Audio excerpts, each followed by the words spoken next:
साथियों नमस्कार। पड़ोस हमारे भारत से थोड़ी ही दूर पर एक देश है, हांगकांग।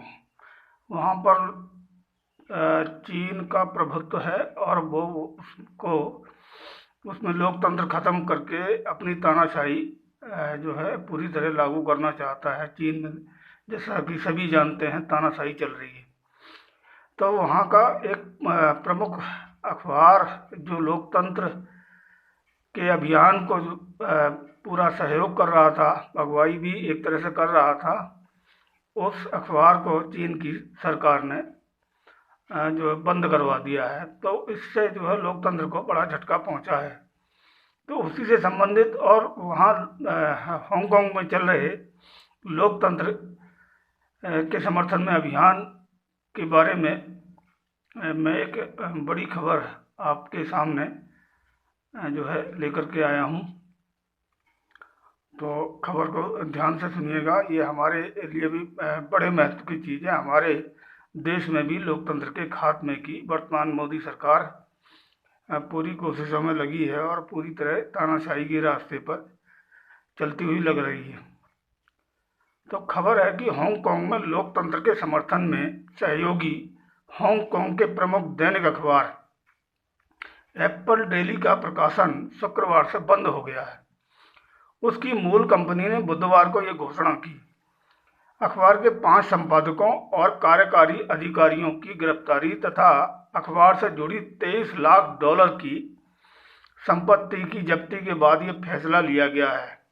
नेक्स्ट मीडिया के निदेशक मंडल ने, जो एप्पल डेली का प्रकाशन करती है, नेक्स्ट मीडिया के निदेशक मंडल ने बुधवार को एक बयान में कहा कि हांगकांग में मौजूदा परिस्थितियों के कारण उसका प्रिंट संस्करण और ऑनलाइन संस्करण शनिवार तक बंद हो जाएगा। मालूम हो कि इस अखबार के मालिक को लंबे समय से जेल में रखा गया है। एप्पल डेली ने लिखा, भले ही अंत वो ना हो जो हम चाहते हैं, भले ही इसे छोड़ना मुश्किल हो, हमें जीना जारी रखना होगा और उस दृढ़ संकल्प को बनाए रखना होगा जो हमने हांगकांग के लोगों के साथ साझा किया है और जो 26 वर्षों से अटल है।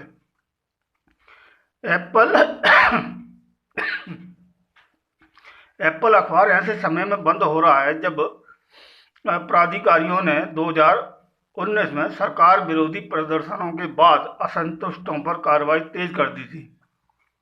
मतलब हांगकांग के प्राधिकारियों ने बीजिंग द्वारा करीब 1 साल पहले लागू राष्ट्रीय सुरक्षा कानून के तहत पहले केस की सुनवाई शुरू होने के साथ ही ये घोषणा की गई है।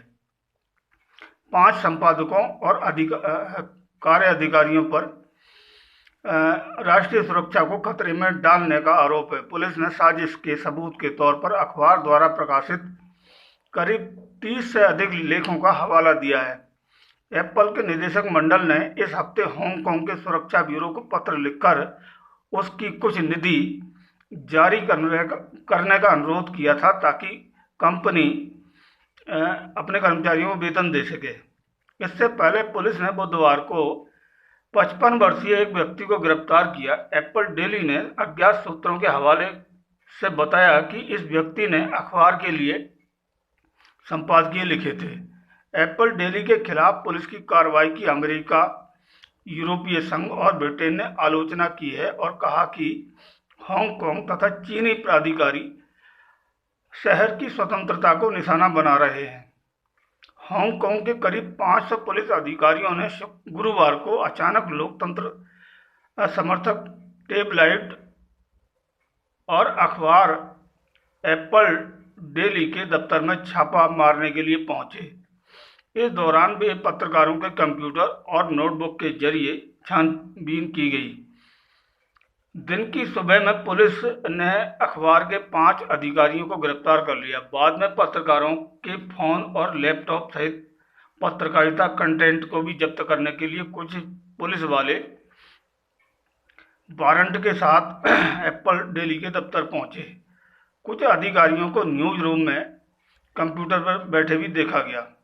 हांगकांग में ये पहला मामला है जिसमें अधिकारियों ने मीडिया आर्टिकल और स्टोरी पर राष्ट्रीय सुरक्षा कानून का उल्लंघन करने का हवाला दिया है। ये छापेमारी अखबार के मालिक और बीजिंग के कट्टर आलोचक मीडिया टाइकून जिमी लाई सहित उन सभी लोगों के लिए बड़ा झटका है जो लोकतंत्र की लड़ाई लड़ते हैं। जिमी लाई की संपत्ति सुरक्षा कानून के तहत जब्त कर ली गई है और वो खुद सरकारी आरोपों के मुताबिक अवैध सभाओं में भाग लेने के आरोप में जेल की सजा काट रहे हैं। जिमी लाई लोकतंत्र के लिए चल रहे आंदोलनों में सभाओं में भागीदारी करते रहे हैं।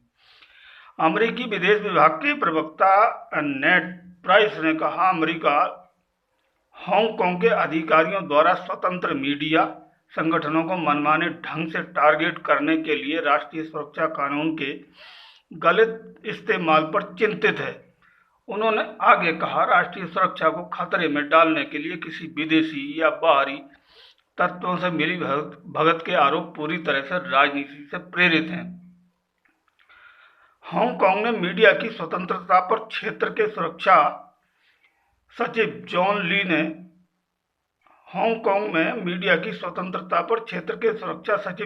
ने न्यूज रूम को अपराध स्थल बताया। एप्पल डेली के न्यूज रूम को अपराध स्थल बताया और कहा कि इस ऑपरेशन का उद्देश्य उन लोगों के लिए था जो राष्ट्रीय सुरक्षा को खतरे में डालने के लिए रिपोर्टिंग को एक टूल की तरह इस्तेमाल करते हैं। उन्होंने संवाददाताओं से कहा, सामान्यतः पत्रकार इन लोगों से अलग होते हैं, उनके साथ सांठगांठ ना करें। ली ने कहा, सुरक्षा सचिव ली ने कहा, कानून के अनुसार अपनी पसंद के अनुसार स्वतंत्र रूप से अपनी पत्रकारिता करें, बशर्ते आप राष्ट्रीय सुरक्षा कानून को तोड़ने की साजिश न करें या उसे तोड़ने का कोई इरादा न रखें। 1 साल पहले लोकतंत्र समर्थक अखबार एप्पल डेली ने अपने फ्रंट पेज हेडलाइन छापी थी जिसमें कहा गया था, एक देश दो व्यवस्थाओं वाला हांगकांग का शासन सिद्धांत मर चुका है। पुलिस ने एप्पल डेली से जुड़ी 3 कंपनियों के स्वामित्व वाली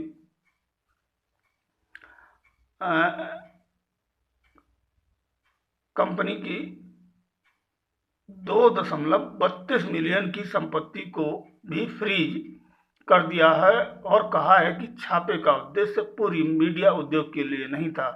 अपने पाठकों को लिखे एक पत्र में एप्पल डेली ने कहा कि वो शासन द्वारा लक्षित हमले का शिकार हुआ, लेकिन इसके कर्मचारी अपने पदों पर निष्ठापूर्वक डटे रहेंगे और अंत तक डटे रहेंगे। इसने कहा कि पुलिस ने पत्रकारों द्वारा इस्तेमाल किए गए 38 कंप्यूटरों को जब्त कर लिया है। ये दूसरा मौका था जब राष्ट्रीय सुरक्षा कानून ने सुरक्षा पुलिस ने एप्पल डेली हेडक्वार्टर पर छापा मारा। इससे पहले पिछले साल 200 अधिकारी विदेशी ताकतों से मिलीभगत के संदेह में अखबार के मालिक मीडिया टाइकून जिमी लाई को गिरफ्तार करने गए थे। हांगकांग कभी ब्रिटेन का उपनिवेश हुआ करता था।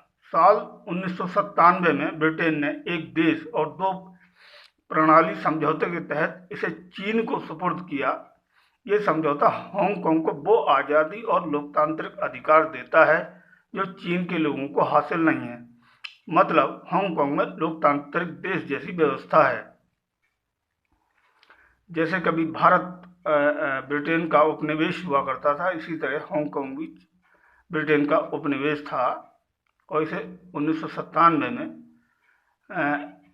इस समझौते के तहत, इस व्यवस्था के तहत चीन को सौंप दिया कि वहाँ जो है लोकतांत्रिक व्यवस्था चीन बनाए रखेगा। लेकिन चीन की बाद में नियम खराब हो गई और वो जिस तरह से वो चीन में तानाशाही चल रही है उसी तरह की तानाशाही वो हांगकांग में भी चलाना चाहता है। तो इस प्रणाली के तहत यहाँ लोगों को मिलने और इकट्ठा होने की आज़ादी, अभिव्यक्ति की आज़ादी और स्वतंत्र न्याय व्यवस्था जैसे गणतांत्रिक अधिकार दिए गए थे। ये अधिकार हांगकांग के उस छोटे से संविधान में हैं। ये कानून 2047 तक लागू रहने थे। इसी साल 11 मार्च को चीन की नीतियां तय करने वाली मुख्य संस्था नेशनल पीपुल्स कांग्रेस ने पेट्रियोट गवर्निंग हांगकांग नाम का एक नया प्रस्ताव पास किया, जिसके जरिए अब चीन यहाँ के कानूनों में बदलाव कर सकता है। नेशनल पीपुल्स कांग्रेस की स्थायी समिति ने ये प्रस्ताव 30 मार्च को पारित कर दिए, जिसके खिलाफ हांगकांग के लोग आंदोलन कर रहे हैं। हांगकांग की संसद द लेजिस्लेटिव काउंसिल के लिए सदस्यों का चुनाव समिति करती है। ये एक ताकतवर संस्था है जो अब तक शहर की सबसे वरिष्ठ अधिकारी को यहाँ के चीफ एग्जीक्यूटिव के तौर पर चुनती है। चुनाव समिति में फिलहाल 1200 सदस्य होते हैं। नए पैट्रियोटिक प्लान यानी देशभक्ति योजना के तहत इस चुनाव समिति की सदस्यों की संख्या में अब 300 और सदस्य जोड़े जाएंगे, जिसके बाद इसमें 1200 की जगह 1500 सदस्य होंगे। किसी भी संभावित सांसद चुनाव समिति के सदस्य या फिर चीफ एग्जीक्यूटिव पद के उम्मीदवार के नाम पर मोहर लगाने का काम एक अलग स्क्रीनिंग कमेटी करेगी। इस तौर तरीके की आलोचना करने वालों को अहम पदों पर पहुंचने से रोकना आसान हो जाएगा। द लेजिस्लेटिव काउंसिल में भी बदलाव किए जाएंगे ताकि संसद में सीधे चुनकर आने वाले सदस्यों का प्रभाव कम हो जाए। काउंसिल में कुल सीटों की संख्या को 70 से बढ़ाकर 90 तक किया जाना प्रस्तावित है, लेकिन संसद में सीधे चुनकर आने वाले सदस्यों की मौजूदा संख्या में लगभग 50% की कटौती कर इसे 35 से 20 कर दिया जाएगा। संसद के लिए 40 सदस्य वे होंगे जिन्हें चुनाव समिति चुनेगी। व्यापार, बैंकिंग और व्यवसाय के क्षेत्र से काम करने वाले लोगों में से 30 सांसद चुने जाएंगे। माना जा रहा है ये वो लोग होंगे जो चीन की नीतियों के समर्थन में होंगे। मालूम हो कि 2019 में हांगकांग में बड़े पैमाने पर गणतंत्र के समर्थन में रैलियां हुई थीं। कुछ रैलियों में हिंसा भी हुई थी। इस दौरान बड़े पैमाने पर सुरक्षा बलों ने जनता पर काफी बल प्रयोग किया। हजारों लोगों को गिरफ्तार किया गया। जनता लोकतांत्रिक अधिकार चाहती है, लेकिन तानाशाही के रास्ते पर चल रहे चीन सरकार को ये मंजूर नहीं है। इस साल जब स्थानीय डिस्ट्रिक्ट काउंसिल चुनाव हुए, उनमें गणतंत्र का समर्थन करने वाले कार्यकर्ताओं को बड़ी जीत मिली। इसके बाद 2020 में चीन ने हांगकांग को लेकर विवादित राष्ट्रीय सुरक्षा कानून पास किया। इसके जरिए हांगकांग की स्वायत्तता को कम कर चीन के आलोचकों को सजा देना आसान बना दिया गया।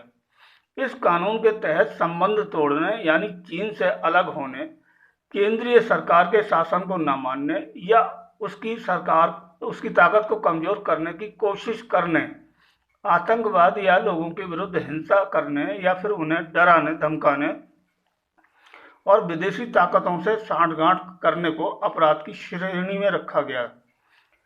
ये अंतिम रूप से सरकार ही तय करेगी कि वो किसे अपराधी मानती है। मतलब सरकार की जनविरोधियों की आलोचना करना देशद्रोह या राष्ट्रीय सुरक्षा को खतरा मान लिया जाता है। इसमें यह भी प्रावधान है कि चीन हांगकांग में एक नया राष्ट्रीय सुरक्षा कार्यालय बनाएगा जो राष्ट्रीय सुरक्षा के विरुद्ध गुप्त जानकारियां इकट्ठी करेगा और यहाँ होने वाले अपराधों को देखेगा।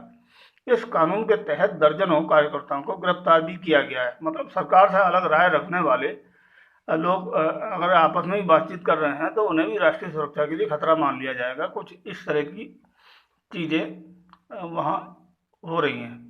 नवंबर 2020 में कई नेताओं को राष्ट्रीय सुरक्षा के लिए खतरा मानते हुए पद से बर्खास्त कर दिया गया। इसके बाद देश के कई गणतंत्र समर्थक नेताओं ने अपने इस्तीफे सौंप दिए। चीन के इस कदम की अंतर्राष्ट्रीय स्तर पर भी आलोचना की गई है। ब्रिटेन की सरकार ने कहा है कि इस तरह के बदलाव लाकर चीन एक देश और दो प्रणाली समझौते की अवमानना कर रहा है, लेकिन चीन का कहना है कि वो अपनी संप्रभुता की रक्षा कर रहा है। हांगकांग के मसले को लेकर चीनी प्रधानमंत्री ली केचियांग पहले ही चेतावनी दे चुके हैं कि हांगकांग के मसलों में दखल देने वाली बाहरी ताकतों से चीन पूरी दृढ़ता से निपटेगा। तो ये खबर थी, लोकतंत्र को जो है खात्मा चीन हांगकांग में कर रहा है, जनता उसके लिए लड़ रही है, और जो उसका सबसे बड़ा हथियार था जनता की आवाज़ को बुलंद करने का, वो एप्पल डेली अखबार सरकार के लगातार दमन के बाद बंद हो गया है। ये उन सभी पूरी दुनिया के उन लोगों के लिए दिक्कत भरा है जो लोकतंत्र एक जो है देश चाहते हैं। तो ये खबर आपको कैसी लगी ज़रूर बताइएगा, और सही लगी हो तो उसको शेयर कीजिएगा और कमेंट करके ज़रूर बताइए। और अनुरोध है कि आप चैनल को सब्सक्राइब कर लीजिए प्लीज़। धन्यवाद आपका ये वीडियो देखने के लिए। फिर मिलते हैं एक नई वीडियो के साथ, तब तक के लिए अनुमति चाहूँगा। नमस्कार।